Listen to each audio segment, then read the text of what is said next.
Ini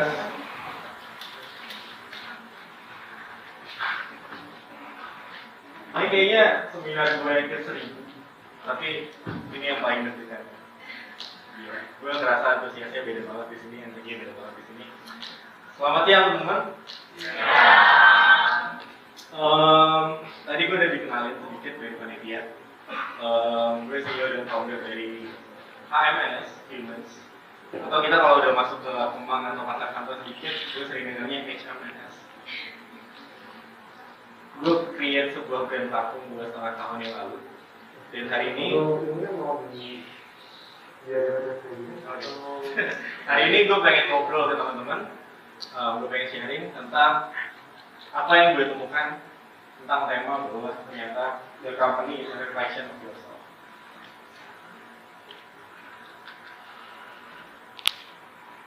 Gue punya satu purpose dulu, karena waktu gue cuma 18 menit. Gue cuma punya satu tujuan siang hari ini.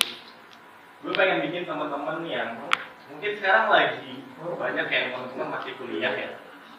Lalu ya ada suara sedikit. Kayaknya itu mix dulu ya. Oke. Lagi. Gue punya satu purpose, so I need you to focus on this story that I'm going to share to you selama 18 menit ke depan. Mungkin teman-teman di sini masih banyak yang mahasiswa dan berpikir bahwa gue gak mungkin build company gue sendiri. Gue gak punya that kind of desire, that kind of competence, dan gue pengen teman-teman tahu bahwa gue baru memikirkan untuk memulai company gue sendiri pas berumur 23 tahun. So, that's not impossible. Dan gue punya satu purpose hari ini untuk membuat teman-teman supaya gak ragu lagi. Gak ragu ini bukan berarti halnya positif doang ya. Gak ragu ini bisa jadi dua. Pertama mungkin gak ragu, pikirnya oke, besok gue akan mulai bisnis plan gue sendiri, gue akan create company gue mulai minggu depan. Mungkin jadi yakin kayak gitu. Tapi yang kedua mungkin akan berpikir, oke, kayak gue jadi resign. Kalau teman-teman yang masih kerja, yang berpikir mau resign dan mau mulai company sendiri, mungkin akan berpikir nanti dulu. Atau teman-teman yang masih kuliah mungkin akan nego sebelahnya, nanya tahun depan kalau PDP masih ada kan? Masih, nggak apa-apa. It's not an easy journey, tapi menurut gue it's a good journey. Gue mulai dengan sebuah hal yang gue sering dapetin, sebuah term, sebuah istilah yang sering dipanggil buat orang-orang yang memulai sebuah company. Apa istilah itu? Kita sering dengar dengan namanya the founder. Ketika kita mulai sebuah company, ketika gue mulai sebuah company ini, Humans, dan pertama kali gue mulai dipanggil founder, sebenarnya gue ngerasa agak risih disebut sebagai founder.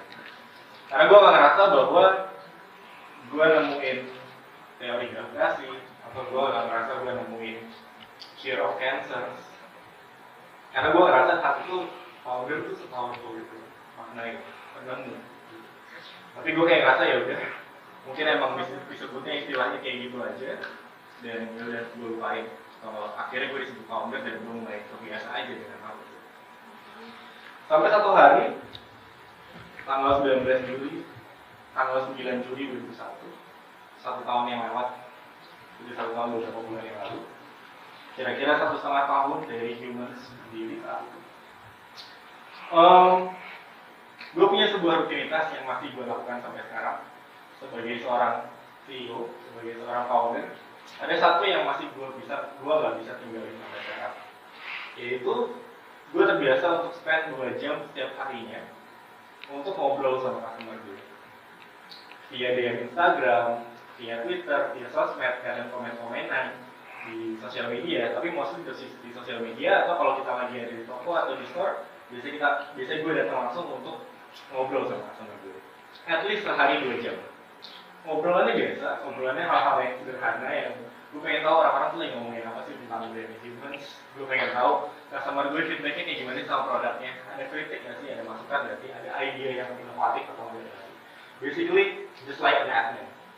Nah, hal ini yang membuat gue di Humans akhirnya punya teman-teman online yang menurut gue sangat dekat.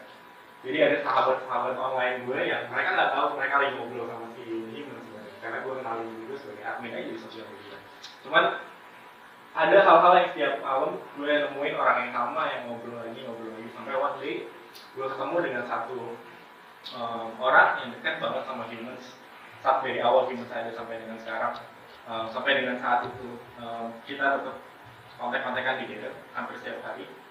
Kalau teman-teman buka Twitternya humans, ada satu header, ada satu cewek yang itu DM-nya gue screenshot, gue jadiin headernya humans. Basically dia cuma bilang I know it will be. Waktu itu kita lagi galau soal mau launching produk baru. I know you will do your best, salam kalian buat semua timnya kalian hebat. Basically orang yang percaya sama kita. And she was special. Namanya Mbak Bella. Kenapa she was special? Gue pengen bilang, when you are a founder, ketika founder belum menjadi seorang founder, you are constantly fighting with doubts. Lo akan setiap harinya akan bergelut dengan semua keraguan, gak cuma dari diri lo sendiri. Mungkin lo akan berpikir, am I doing the right thing? Apa gue harusnya ngelakuin hal yang lain aja yang bikin gue lebih happy atau lebih sukses? Lo akan dapetin juga mungkin teman-teman atau partner kerja lo, kolega kerja lo, atau karyawan lo yang mungkin berpikir, gue kerja di company yang benar nggak sih? Atau lo bahkan dapetin partner atau investor yang akan berpikir, nih gue invest ke orang yang benar atau enggak sih?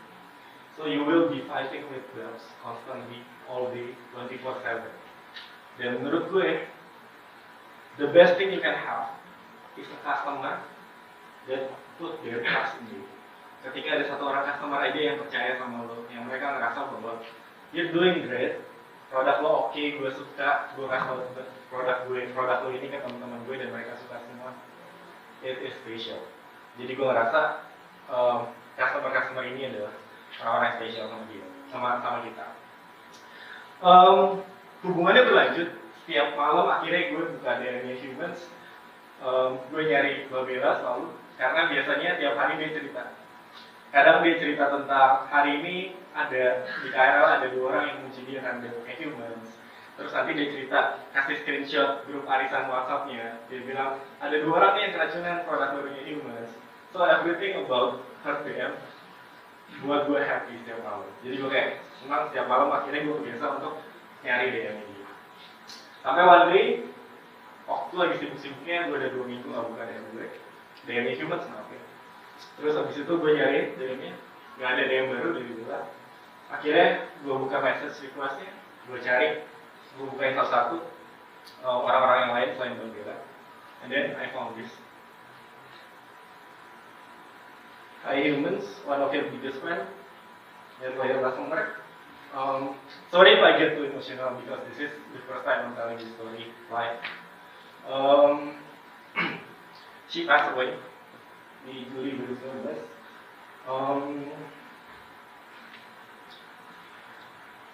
I was very emotional. Saat itu kita ngelakuin hal yang gak biasa. Gue ngelakuin hal yang gak biasa. Biasanya di mana humans itu selalu berpikir tentang konten yang kita bikin, informasi yang kita berikan. Kalau kita mau bikin konten, kita brainstorming dulu sama tim marketing selama 1 minggu, terus habis itu kita bikin konten kreatif yang bagus banget dan lain sebagainya. Saat itu jam 12.30 malam, exactly jam 12.30 malam saat gue baca DM ini, gue buka laptop dulu malam-malam. I was still crying at the time, dan gue bikin sebuah thread, di mana di thread itu gue kasar banget. I was dropping so many F-bombs. Ada threadnya sampai dengan sekarang. Gue bahkan gak mikir untuk bikin thread itu. This is the first time I put myself untuk kenalin diri gue di sosial medianya humans. It was in July 2021. Gue kenalin gue itu si humans dan gue pengen cerita tentang ceritanya. Karena gue gak bisa nahan itu sendiri. Gue tidur akhirnya dan gue bangun pagi. Of course gue mikir untuk delete thread itu karena gue ngerasa itu bukan thread yang baik. Gue ngomong banyak bahasa yang kasar di sana dan gue ngerasa ini gak baik juga untuk orang-orang untuk mendengar CEO-nya itu emosional dan sebagainya. So gue pikir untuk delete itu. To my surprise itu already went viral di mana-mana dan maybe it was too late. Tapi salah satu hal yang buat gue surprise banget adalah how many positive feedbacks that we got from this thread. How many positive feedbacks yang gue dapetin dari cerita tentang Humans dan Berbela di pagi hari ini.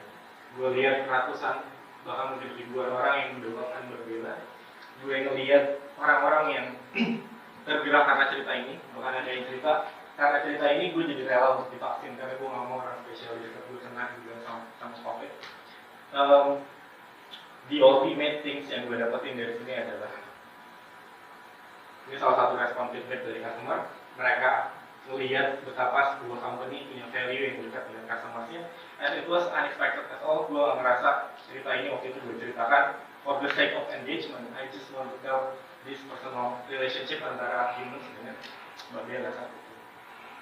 It's hard for me to see you did a great job, so Bella you're one of kind, you spirit, dan excitement, dan akhirnya dia diingat. There's one thing I learned from this simple story is that when I put my soul into this company, that's where the company's values shine the most. Ketika gue mulai masukin soul gue ke dalam company ini, ketika gue mulai keluar sebagai diri gue sendiri sebagai company ini, ternyata malah company jadi punya values yang dilihat oleh orang.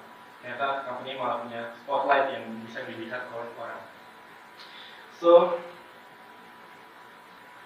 humans grows setelah dari cerita itu, humans berkembang dengan sangat cepat. Waktu itu kita mungkin masih 10-15 orang. Sekarang kita punya lebih dari 50 orang. Tapi satu cerita itu membuat humans grows menjadi sebuah company yang memiliki values. We become the brand that's empathetic to our customers. Kita menjadi good listener, kita menjadi brand-brand yang loving, kind, dan segala hal yang menurut gue cerita ini bisa membawa secara eksternal ataupun secara internal tim gue untuk punya values yang tersebut. I want to share a little video to you guys. Mungkin dari tim manusia boleh ke video.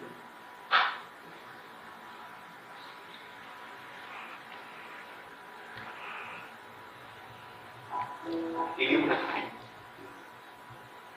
cuma reminder kalau sekarang kita semua hidup, kita suka ngerasa kita lagi duduk sendiri, lupa kalau everyone has their own battle. Kita tahu kita cuma tim kecil yang kami kenal sebagai humans, sebagai manusia dengan mimpi yang dari ujung ini. Tapi hari ini selalu boleh kita cuma mulai. Jangan lupa untuk menghargai pahlawan di sekitar kamu. Karena kalau mereka yang berjuang di sekitar kita aja dan dalam, gimana kita mau menikmati mereka yang biasanya gak lagi terasa. Dari humans yang bermimpi untuk mengharapkan Nusantara. Selamat ulang tahun Indonesia.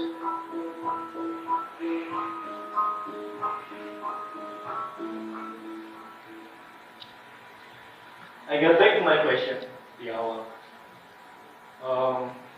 Gue kembali cek tahu sebenarnya kenapa dibilang sebagai founder, dan gue cari di Google sampai gue dapat satu term yang gue happy banget. Boleh balik ke kanvas tadi. Dan gue baca dan gue menemukan term ini.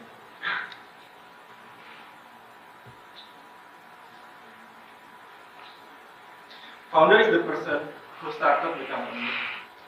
I am the person who has the original ideas, which without them, the company would have never existed. So mereka bukan cuma nemuin sesuatu, but they have original ideas. Original di sini means unique, teman-teman. Original di sini means authentic, one of a kind. Dan teman-teman tahu apa yang jumlahnya 8 miliar di bumi ini? Tapi setiap dari unit dari 8 miliar itu, semuanya unik. It's me, it's you, it's every one of us. Dan di sini gue pengen bilang bahwa every one of us is already a founder. Yang stopping us from starting our own company itu bukan kita nggak punya kapasitas untuk jadi seorang founder, tapi keengganan kita, reluctancy kita untuk nggak mau showing the world what is our values, apa ide kita, apa yang berani untuk kita lakukan. It's only that. Dan mungkin gue akan berbohong di sini kalau gue bilang 15 menit waktu talk gue siang hari ini bisa ngasih tahu semua cara untuk membuat your first company. Karena nggak mungkin. You guys should learn about finance. Kita harus belajar tentang how to experiment dan execute dengan sangat baik. Kita harus belajar cara untuk building a team. Kita harus belajar cara untuk HR, accounting, so many things. Banyak banget yang harus dipelajarin memang. Tapi ketika one day you already learn everything about that. Ketika kita udah belajar semua hal tentang itu, atau kita punya tim yang bisa membantu kita di sana, they are become the organs of the company. Mereka jadi organ tubuh. Which tanpa itu semua ya nggak akan bisa berdiri company-nya. Tanpa finance-nya kuat nggak akan bisa berdiri company-nya. Tanpa HR yang bagus nggak akan punya tim yang solid dan lain sebagainya. Tapi DNA of the company-nya, the soul of the company-nya, yang buat company-nya ini punya eksistensi, yang buat company-nya ini punya impact di market, di society, di industri yang menentukan. It's already lies in me. Gue Rizky, thank you for coming.